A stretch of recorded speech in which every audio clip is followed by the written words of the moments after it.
अस्सलाम वालेकुम दोस्तों, आज हम बात करेंगे एक ऐसी चीज़ की जो आपके घर में मौजूद है, यानी कि चावल। देखेंगे कि चावल बकरों या बकरियों का वज़न बढ़ाने के लिए काम आता है। आज हम इस पे जो है वो डिटेल पे बात करेंगे, तो आपसे गुजारिश है कि वीडियो के आखिर तक बने रहिएगा। जो जितने भी मेरे बकरी पालन हज़रात हैं, गोट फार्मिंग से ताल्लुक़ रखने वाले हज़रात हैं, घरों पे शौक़ करने वाले हैं, छतों पे शौक़ करने वाले हैं, गोट फार्मर्स हैं, उन सब की खिदमत में मेरा सलाम। उम्मीद करता हूँ मेरी वीडियोज़ आपको पसंद आ रही होंगी। पसंद आ रही है तो बराए मेहरबानी लाइक करें, कमेंट्स करें, शेयर करें। शेयर करने से ये होता है कि दुरुस्त मालूमात लोगों तक पहुँचती हैं और उनका घर बैठे फ़ायदा होता है। और सबसे बड़ी बात, चैनल को सब्सक्राइब करें। सबसे पहले समझना ज़रूरी है, अनाज यानी कि दाना जो वज़न बकरियों का वज़न बढ़ाने के लिए ज़रूरी है। क्योंकि इसमें एनर्जी का सोर्स होता है।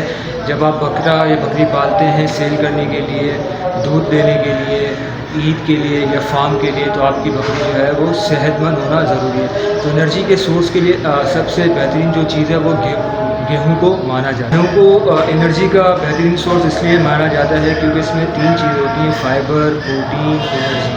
ये तीनों चीज़ें जो हैं वो किसी भी बकरी के सेहतमंद के लिए, उसकी एनर्जी के लिए बहुत ज़्यादा अच्छा होता है।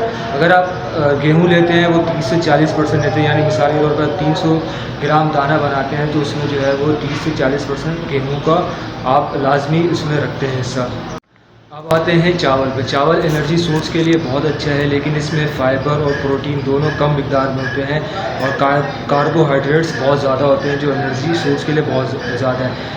कमज़ोर बकरियों का अगर आप दें तो ये बहुत अच्छा है, फ़ौरन ज़्यादा जो है वो एनर्जी आप प्रोवाइडर है, बहुत ज़्यादा एनर्जी बूस्ट करता है, एनर्जी देता है। लेकिन बैलेंस डाइट के लिए जो है ये बिल्कुल भी अच्छा नहीं है।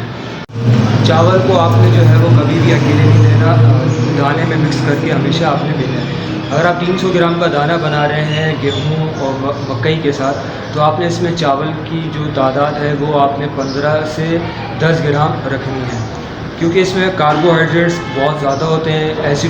एसिडोसिस का बायस बन जाते हैं, पेट में गैस का बायस बन जाते हैं और डाइजेशन के मसले पैदा होते हैं। इसलिए चावल को आपने कभी भी अकेले नहीं देना, हमेशा दाने के साथ जो है वो मिक्स करके देना है। इसको लिमिट में देना है 5 से 10%। अगर आप दाना मिक्सचर के साथ जो है इसको मिक्स करके आप दे रहे हैं खल्ली, मकई, गेहूँ और चावल की मिकदार आपने 5 से 10% रखनी है। चोकर, भूसा अगर आप दे रहे हैं तो उसमें भी जो है वो आपने 5 से 10% इसमें रखनी है, इससे ज़्यादा आपने मिकदार इसकी नहीं रखनी। तो उम्मीद करता हूँ आज की वीडियो आपको पसंद आई होगी। पसंद आए तो बराए मेहरबानी लाइक करें, कमेंट्स करें, शेयर कर दें और सबसे बड़ी बात, चैनल को सब्सक्राइब करें।